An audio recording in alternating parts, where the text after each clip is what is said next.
one regret I've got is I didn't start writing earlier, but I was pleased that the motorcycle book, A Third Wheel, that turned out to be good because it was the only one in the English language on that topic. I've got a full-length novel, it's over 470 pages long, it's quite long, currently out with various agents and publishers. In a cabinet, that one, I got another novel, completely finished, but I need to rewrite it because it was written about 10 years ago. And I'm on the verge of writing about die-cast metal toys of the 50s and 60s.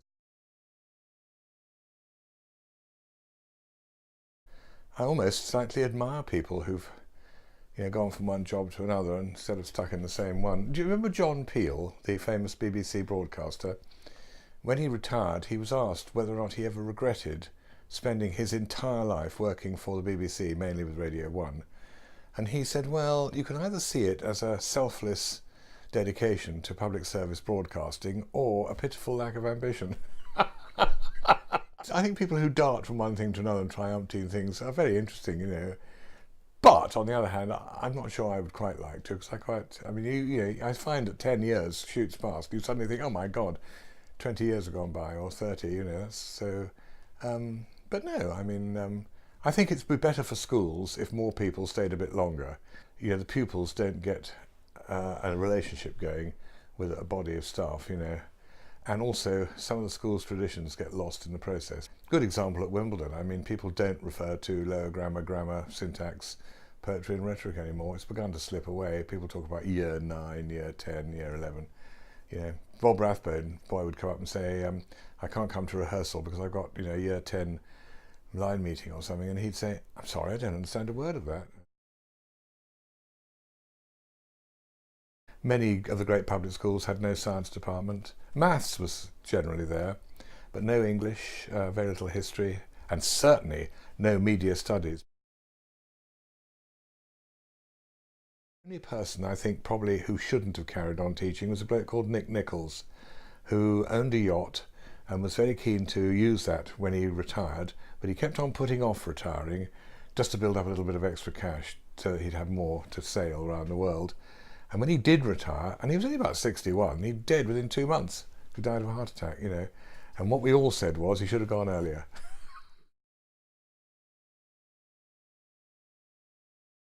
Been head of department for 21 years.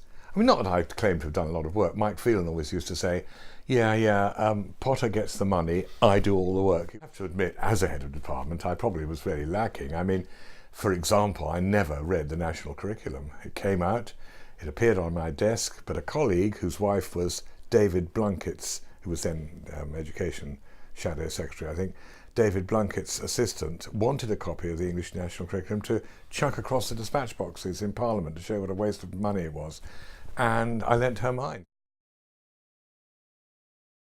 Never actually produced a departmental booklet, because when we had to have one for Ofsted, I said to a chap who's a teacher at the college, do you know anything about these bloody booklets? And he said, well, no, but you can have mine from a school in New Malden. And I said, oh gosh, thanks, now I'll do that, and I'll just change a few of the names.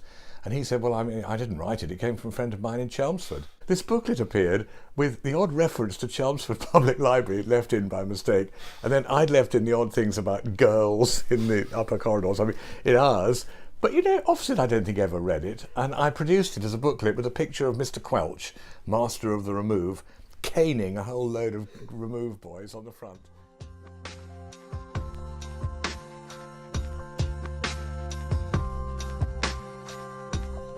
Also, I remember when we did play rehearsals, we always used to let the boys smoke. We used to say, yes, fine. Bob Rathbone, who was head of music, and I used to say, as long as the cigarette butts go in the ashtray on the piano, that's fine. Probably about 35 years ago, we did 40 Years On, and the chap who ran the sixth form, Jonathan Cave, and I had put lights very low over the set, meant to be in a basement of somewhere like the Savoy Hotel or whatever it was.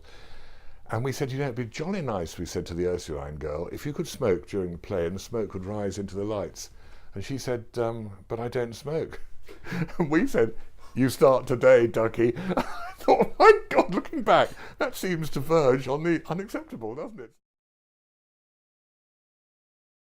See, there's no concept of health. What do they call it? Not health and efficiency. What's it called? Health and safety. Almost no. concept of it in those days. And therefore, for example, we always did things like use real swords in plays. And I remember doing Henry IV Part 1, and I'd worked out a ridiculous balletic sequence between Hotspur and Prince Hal, with sort of 1 to 84 movements. And somewhere around about movement 35, somebody forgot to dodge, and this sword went whoosh straight into the prince's groin. And it sort of went in about 4 inches and stuck there, you see, gave a frightful shriek. And we said, oh my God. Jackie Kennedy and I were there at the time, and I said, don't look, because she was a woman, although married. And we were going to pull the sword out, and we went, whoosh, and he went, ah! And out came the sword, covered in blood. And we were down at the parish hall, because of course the college hall had burnt down at that stage. When it was about to burn down, we were there anyway. And I said to the bloke in charge, Irish bloke, I said, have you got any antiseptic ointment or something? And he said, wait a minute now, I'll have a look. I've got a Huntley and Palmer's tin here, a biscuit tin with some stuff in it. And we opened it, and there was nothing in it apart from something like some mosquito repellent. And I thought, oh, well, that'll do. 1/4 inch to the left, he could have gone and joined the Jesuits. The art department put plastic baubles on the bottom of the swords. But of course, when you're in a Shakespeare play, you always bang your sword on the stage, don't you? Zoons, my lord, the king approaches, bam. And all the plastic baubles came off within the first 10 minutes. And so they fought all 102 movements with these swords. And of course, we were going, oh my God, going through, movement 50 to 35. And we got through it. But now, of course, one thinks, possibly metal swords are a bad idea, especially if they're razor sharp, Didn't occur to us. Nothing.